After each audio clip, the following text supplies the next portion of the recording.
السلام عليكم ورحمة الله تعالى وبركاته. أهلا بيكم في صندوق المعرفة.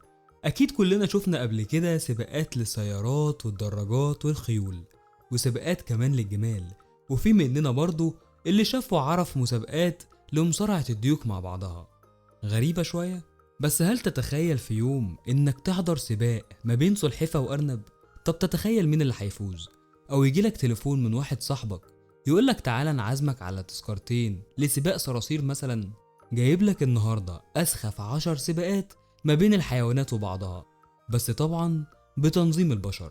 بس قبل ما نبدأ فيديو النهاردة ما تنساش اللايك والشير والاشتراك في القناة علشان يوصلك كل جديدنا. السباق الأول، السلحفة والأرنب.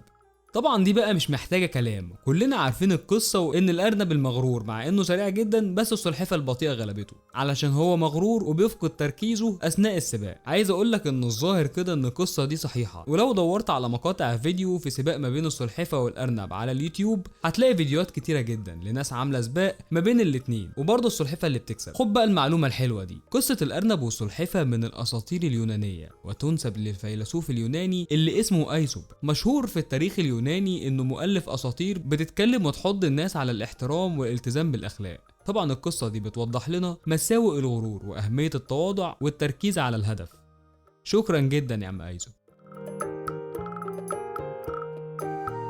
السباق الثاني، سباق الماعز. السباق ده بقى بدأ عام 1925، وهتستعجب لما تعرف انه بيقام تقريبا في 5 دول: توباغو، وهي دولة من بلدان البحر الكاريبي، وبريطانيا، وامريكا، وتنزانيا، واوغندا. طبعا حاليا اشهرهم بيقام في بريطانيا ما بين جامعتين معروفتين، وهي جامعة كامبريدج وجامعة اكسفورد. السباق بيتم ان كل فريق بيلبس المعزة بتاعته الفانيلا بتاعت الفريق، وبيتم وضع المعزتين في حلقة السباق، وبيبقى في احد الافراد ماسك جردل جوه اكل وبيمشي قدام المعزتين علشان يغريهم بالاكل، وطبعا اللي بيوصل الاول لخط النهاية هو اللي بيفوز. عايز اقولك ان في سنة 2017 المنظمين للسباق قدروا تكلفة السباق ب$100 مليون.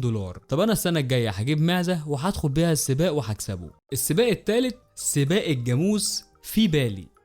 لا مش في بالي انا، في مقاطعة اسمها بالي، هي يعني جت على الجاموس. في اندونيسيا في مقاطعة في بالي مشهورة طبعا بزراعة الرز، وكانوا بيستخدموا الجاموس لجر عربية صغيرة عليها شتلات الرز لتوزيعها على الارض ساعة الزراعة. بس بقى في ساعة صفا كده في 2 فلاحين باليين اخترعوا قصة السبق دي. بيجيبوا جاموستين ويلبسوهم قرونهم، طبعا علشان عيب ان قرونهم تنكشف على حد، على شوية شخاليل بقى، ويخليهم يجروا كده عربية صغيرة شبه العجلة الحربية بتاعت الفراعنة. وطبعا بقى الجاموستين اللي بيكسبوا السبق ده بيبقى ليهم وضع خاص، بيبقوا اشهر جاموستين في بالي. الا صحيح، هي الجاموسه بتشرب ايه؟ سباق رقم 4، سباق النعام. النعام طير جميل جدا، كلنا بنحبه وبنحب نتفرج عليها كده وعلى حركتها وجريها، واكيد بيخلينا نبتسم ونضحك على حركتها. في دول بقى زي ماليزيا ودول في افريقيا مشهوره بسباق النعام، وبتجذب السياح بسباقات زي دي. بتوصل سرعه النعام الى 45 ميل في الساعه، اي 70 كيلو متر لكل ساعه، وطبعا هي الاطول والاثقل ما بين الطيور الحيه. وطبعا النعام مشهور بضربته القويه بمنقارها وبرجليها ساعه الخطر او لما بتتضايق، فخلي بالك. في السباق الافراد بيتسابقوا بيركبوا على ظهر النعامه، وطبعا القعده ما بتبقاش يعني مريحه، وفي الغالب اللي بيتسابق كل شويه بيقع على ظهره. هل تتخيل في يوم انك ممكن تركب على ظهر النعامه وتجري بيك؟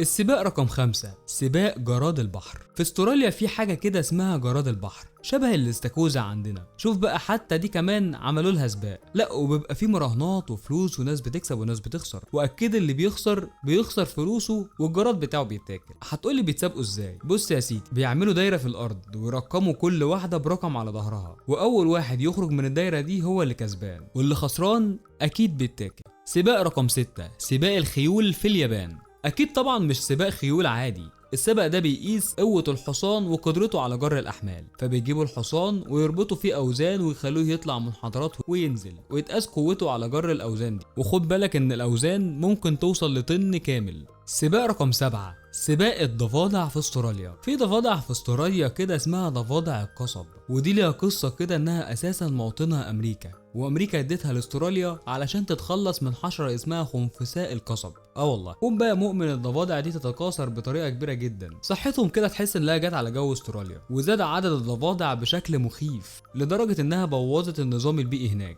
قوم بقى الاستراليين عملوها سباق، كل متسابق يربط الضفدع بتاعه بشريط مميز ويتحطوا في وسط حلقه، واللي يخرج منها الاول هو اللي كسبان. انت عارف بقى الاستراليين بيعملوا ايه بالضفادع دي؟ بيفرموها ويعملوها اسماد وبياخدوا الجلد بتاعها. والله زي ما بقول لك كده. سباق رقم 8، سباق الحلزون.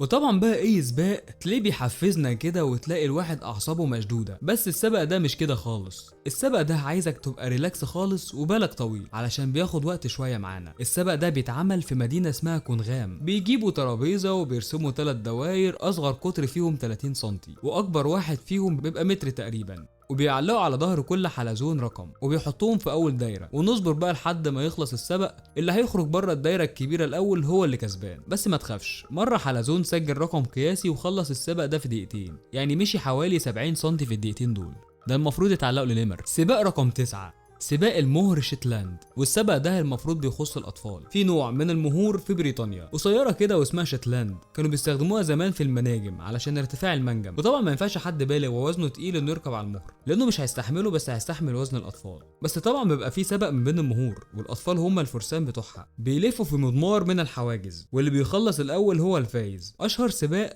هو سباق جراند ناشونال في بريطانيا. سباق رقم 10، سباق كلاب الصيد والقرود. والسباق ده مش موجود دلوقتي، يعني كان موضة في الثلاثينات ومحدش بيعمله دلوقتي. كانوا بيجيبوا كلاب الصيد ويحطوا على ظهرها قرد على اساس ان هو الفارس بتاعها، وبيكونوا ملبسين القرد زي لبس الفرسان، وطبعا اللي بيوصل الاول هو اللي كسبان. السباق ده اتمنع علشان اتصنف انه قاسي على كلاب الصيد.